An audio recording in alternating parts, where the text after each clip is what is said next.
Hello, ladies and gentlemen. My name is Maxwell Ivy, and I'm known around the world as the Blind Blogger. And you can find me and my podcast, The What's Your Excuse Show, at theblindblogger.net. And today I just wanted to share a few tips, things that I learned this last week about traveling solo and traveling as somebody who happens to be blind. First, I want to mention that was lucky enough to attend an amazing event called Podfest Expo, where I met a lot of other great podcasters, a lot of people aspiring to start their own shows, made a lot of new friends, got a lot of new contacts, and looking forward to seeing where those relationships will go in the future. But I couldn't have gone to the event without a couple of really special people. First, there was Bob and his crew at Himalaya.com. That's Himalaya Media Services. And their goal is to help podcasters grow their audience as well as growing their income and their presence online. So if you're thinking of starting a show or you already have one, you want to make more money, I'd go check out Himalaya.com. And then also Chris Krementzis, who's one of the co-founders and the host of Podfest Expo. You can find the event at podfestexpo.com. He invited me last fall. Things changed where I didn't think I was going to be able to go. Then when I found out I could go, he managed to find me a roommate to share the room rent with, and he also still managed to find me a spot on stage. He booked me into something called Pizza Kucha, which is a rapid-fire 5-minute thing where everybody gives a talk on something they are an expert in that can help the people in the room. As you know, I'm a big proponent of asking for help and accepting help when offered. So I talked about how podcasters have to stop trying to do everything alone and be so isolationist. They need to bring other people in on their journey. And I used my line that y'all heard all the time, and that is, if you refuse to ask, you rob the other person of the joy they would have received from providing you with help. So don't ever refuse to ask out there. And you can find Chris at his event at podfestexpo.com. He also has an amazing mastermind called Elevate. And if you think you're doing pretty good but want to do a lot better, you might want to check on that too. Okay, so the 3 tips. First, if you're a blind person or somebody with a disability, after you book your reservation and you've got that confirmation email for your ticket, I'm assuming here that you booked through a third party, because the third-party sites like Travelocity and Kayak, there's generally the places where you get the better fares as opposed to going to the airlines directly to start with. So after you've got that reservation from your airline, call them up, let them know that you have a disability, have them put it in the system that you need assistance and what kind of assistance you need and for how much of your experience with them you will need it for. Then, after they've put it in the system that you need help, then you go and do your check-in, either online or in person. It was explained to me by people from American and Spirit that if you check in first, it makes it very difficult for them to update your ticket and tell the people at the airport and on the plane that you need help. They can still do it, but it's a pain in the butt. So try to help them folks out. Get your reservation, then call and address accessibility, and then do your check-in. That's number 1. Number 2, not all hotels have shuttle services, but that doesn't mean you have to take Uber or a taxi. I found out this week from the bellman at the hotel I was staying at, the Wyndham International in Orlando, Florida, and they told me most hotels can't afford the cost, or they just don't want the hassle of having a dedicated shuttle service, so they contract with somebody. If you know about it, you can ask the hotel you're going to stay at, who do you contract your shuttle with, and they will tell you. And they can give you a number. You can call these people up. You can schedule the trip from the airport to the hotel. And if you want, you can even book the round trip in advance, where they will take you from the airport to the hotel, and then when your stay is over, they'll bring you right back. And it generally runs less than half of what a taxi or Uber would have cost you for the same trip. My experience, on the way from the airport, I spent $45 on a taxi. On the way back to the airport, I spent $22 on the hotel shuttle.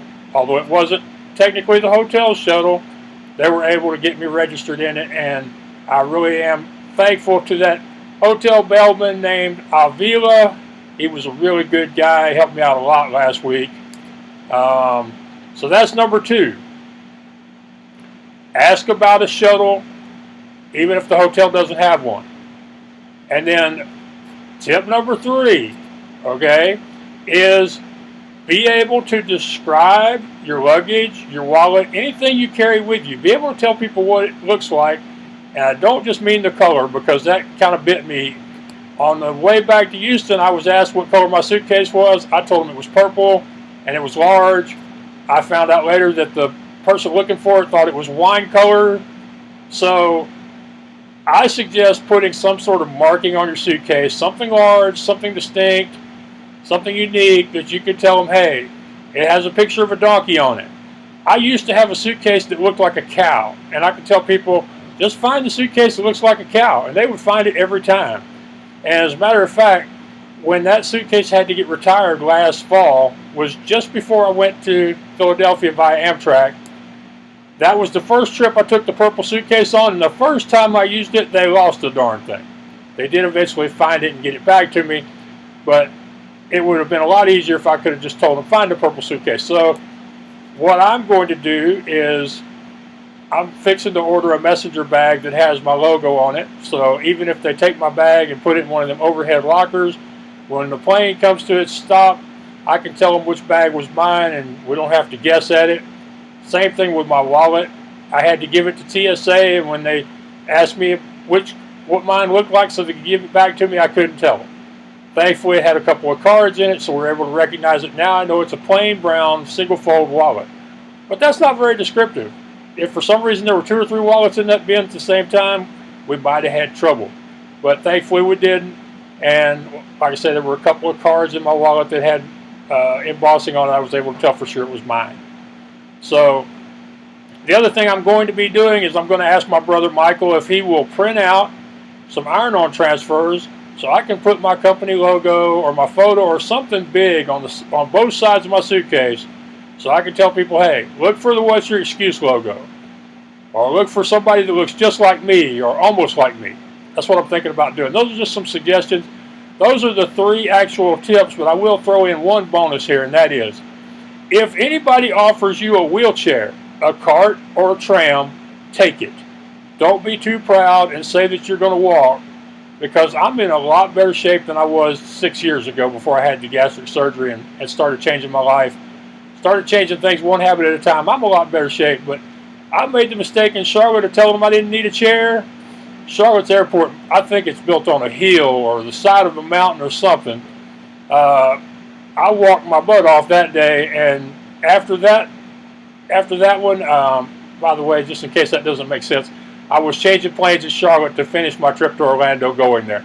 But my legs were sore, my feet hurt, my back hurt, so I would not advise doing that. Don't be too proud to take a ride if somebody offers you one, okay? All right, now, just one more point before I finish.